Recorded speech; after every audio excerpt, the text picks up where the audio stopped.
오늘 마태복음 28장은 예수님의 액면의 그 부활하신 그 사건이 우리에게 주는 시사하는 바가 무언지를, 이게 단순히 예수님의 그 십자가 사건으로만 끝나버린다면 얼마나 그것이 의미가 없는 것인지를, 그 각도만 가지고 바라봤을 때 성경이 보이는 그 관점과 그것이 내 것이 되었을 때 다가오는 성경의 관점이 틀리더라는 사실을 갖다가 한번 봤으면 해요. 초림과 십자가에 달려 돌아가심과 부활과 성천, 이 네 가지는 반드시 있어야 되는 사건이거든요. 이거 중에 하나만 없어도 성립이 안 되는 거죠.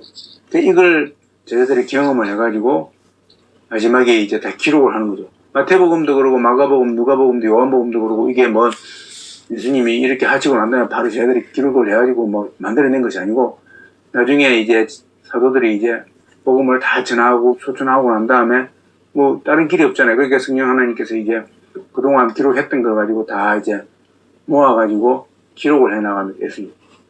그것이 사복음서죠. 사복음서예요. 사복음서이고, 그 다음에 이제 사도들이 막 이제 그들이 예수님 박성을 이어받아가지고 막 활발하게 행동하고 활동한 그것을 기록해 놓은 것이 사도행전이죠.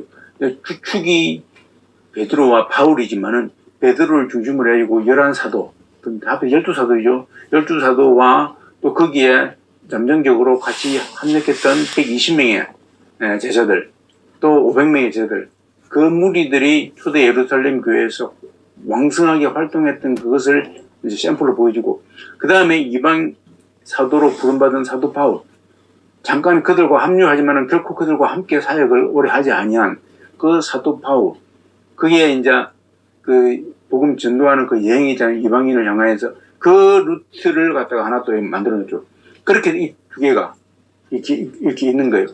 그래서 그렇다고 해서 사도 베드로의 그 행적이 사도행전은 그렇게 구체적으로 안 나옵니다. 이제 안 나오고 소아시를 위주로 해가지고 지중해 위쪽으로 해가지고요. 거기 위쪽으로 다 복음을 전하고 이제 나중에 순구를 뭐 그쪽 근처에 당하시겠죠. 그런 장면들이요. 베드로뿐만이 아니고 12사도들이 다 그렇습니다.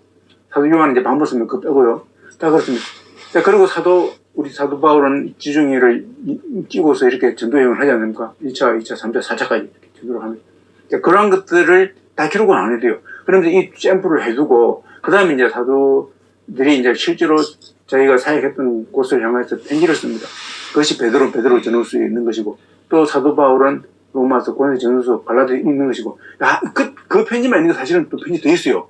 더 있지만 이제 정경으로 자기를 이렇게 그 부분을 채택을 하는 거예요. 그 다음에 야고보도 있고, 유다도 있고요. 이렇게 있는 거예요. 근데 오늘 이 부분은 예수님이 부활하신 장면, 이제 마지막 끝점이죠. 부활하셨다고 말입니다.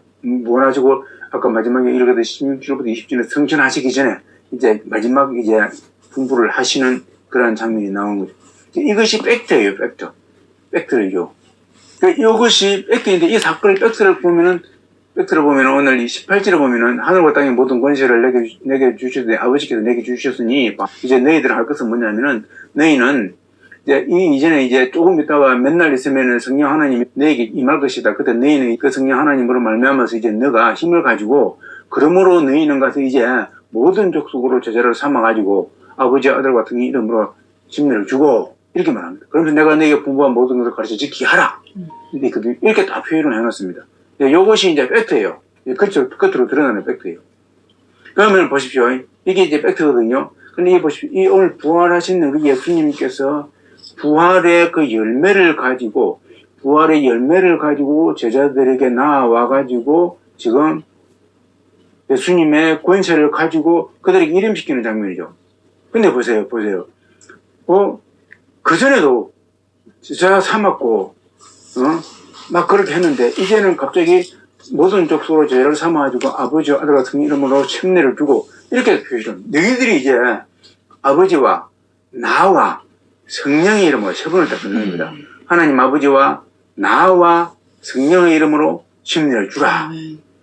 어마어마한 거죠. 너희들이 주라고 말합니다. 너희들이 주라. 그러니까 성령은 안 보입니다. 안 보이고 나타나지 않습니다. 그러니까 너희들이 육신적으로 주라 그 말이죠. 주라. 이렇게 되어 있고, 자, 분부한 모든 것을 가르쳐 지켜야. 아니, 제자들이 예수님 살아 계실 때 같이 하면서, 지킨 게 제대로 있어요? 그렇지 않습니까? 같이 협력을 해가지고 기도하는 것조차도 못하고 꼬박꼬박 졸고 있었는데. 그렇지 않습니까? 그런데 지키게 하라! 이렇게만. 뭘 믿고 그렇게 예수님께서 말씀하시겠습니까? 뭘 믿고 하셨는지 모르고서 아무튼 지키게 하라. 근데 이렇게 보면은, 요것만 가지고 딱 보면은요, 도무지 인간이 예수님의 이 명령은요, 있을 수가 없는, 지킬 수 없는 명령을 지금 하시는 거예요. 지킬 수 없는 명령. 그럼에도 불구하고 예수님은 할 수 있다고 말씀하셨거든요. 요한복음 15, 16에 보면 할 수 있다고 말합니다. 너희들은 할 수 없다. 그러나 할 수 있다. 그러면서 쭉 이야기하다가, 이제 그만 설명하지 않나. 해봤자 더 이상 설명해봤자 알 것도 없고, 다 알 수도 없다. 알 수도 없다. 이거는 너무한 것을 알 수도 없다. 그냥 그런 줄 알고 있으라. 때가 되면 알게 된다. 이렇게 이야기하시거든요. 때가 되면 그때는 내가 가르치는 것, 너희들이 억지로 알 필요도 없이 그냥 알게 된다. 이렇게 말씀하십니다. 자, 보십시오. 여기 하나의 팩트이고, 나는 오늘 이곳에서 우리가 정말로 내가 예수님의 부활이 내 것이 되었는가.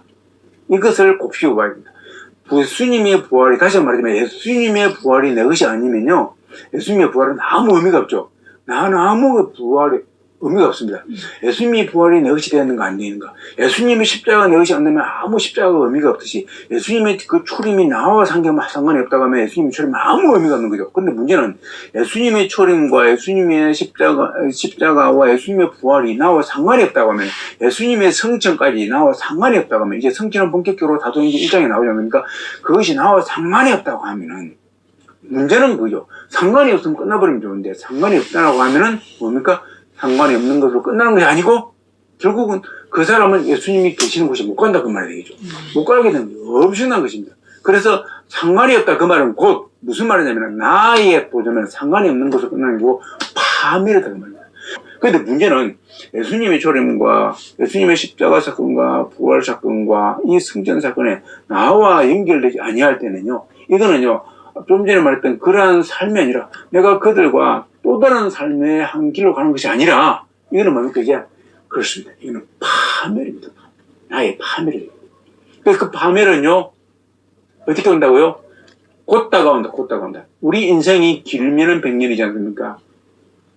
아주 길면은 100년이죠. 보통이면 한 60, 70세. 그 안에 좀 요즘 암이 많아가지고 병 걸리면 그냥 50세, 40세, 30세. 또 좀 60, 70까지 좀 살더라도 80까지 살더라도 암에 걸려가지고 막 수술하고 그러면은 맨날 그 수술한다고 벌다고, 약 먹고 그 생명 부지한다고 벌다고, 그런 삶을 살다가 합니다. 그러면서 인생이 보면 전부 다 뭡니까?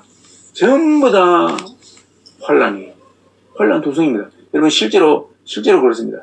밖에서 볼 때는 정말 아름다움이 있지만, 정글만 보더라도 밖에서 보면 아름다움이 있지만, 그 속으로 들어가면요, 짐승들끼리 그 생태계 프로그램이 가지고 짐승들끼리 먹고 먹히는 관계가 형성됩니다. 한순간도 방심 안 해요. 보면은 계속 있다가 먹고. 그 안에 가보면요, 전투입니다. 전투. 한마디로 말해서. 인간만 싸우는 게 아니고 전투예요. 땅도 때로는 전투죠. 땅도요, 가뭄이 들어가지고 쩍쩍 갈라지죠. 그래서 밖에는 그런데 속으로 들어가보면요, 밖에는 정말로 울창하고 좋은, 속에 들어가면 마찬가지. 인간이면 어떤 사람은 큰 집에 살고, 어떤 사람은 작은 집에 살고, 어떤 사람은 집도 없고 막 그러면, 실제로 들어가 보면요, 난리예요, 주죠. 들어오면 다 난리 경우가 많습니다. 그렇게 인생을 살아간다고 말이죠. 그 짧은 100년도 그렇게 살아가는 인생인데, 그게 내가 뭡니까? 완전히 패배했다. 그러니까 그 끝도 패배했다 그 말이에요. 그걸 말합니다. 그래서 우리가 이러한 인생의 질곡이기 때문에, 이러한 인생의 질곡, 내가 결국은 붙잡는 거, 내가 삼성기업을 붙잡더라도, 내가 하버드대 예일대학을 붙잡더라도, 결국은 좀 더 나은 대걸에서 살 수 있는 이렇게 되고, 그죠? 이렇게 되고, 실제로 그렇게 해가지고 내가 좀 더, 그 정글 속에 가보니까는 좀 큰 짐승에 속해 있고, 그래, 딱, 좋았다, 좋은 것 같다고, 딱 막상 현명을 가지고 큰 집을 보니까, 대골집을 보니까, 그 안에 가보니까는요, 5만 가지 문제가 발생하는 거예요. 그 안에서. 정글 속에 들어가봐도요, 사자가 동물의 왕이라고 그러는데, 실제로 가보니까는 사자가 새끼를 낳아가지고, 이 새끼가 몇 마리 있는데, 보니까는 사자가 사냥하는 간 사이에 하이에나라고 와가지고 사자 새끼를 다 물어 죽여버리고. 그래서 사자들 보면, 새끼들 보면, 사람 만날 확률이 훨씬 더 적어요. 새끼들이 나은데요. 그런 거. 새끼를 잃은 의미는 그 아픔이 있을 거 아니에요. 그 아픔을 겪고 살아가는 거예요. 밀림의 왕자라 그러는데. 그 속에 들어가 보면은 사자니까 다 됐다. 아니야. 가보면은 그 과정이 굉장히. 그러니까 지금 내가 뭡니까? 무엇을 얘기합니까? 이 땅에 들어가면서 야육 광식에서 가장 강한 자의 샘플을 든 거 아닙니까? 그죠? 가장 강한 자의 말 약간이나 마음 놔두고 강한 자의 샘플을 들지라도 100년을 살아가는 동안에 정말로 인간이 이렇게 힘들게 살아가더라고요.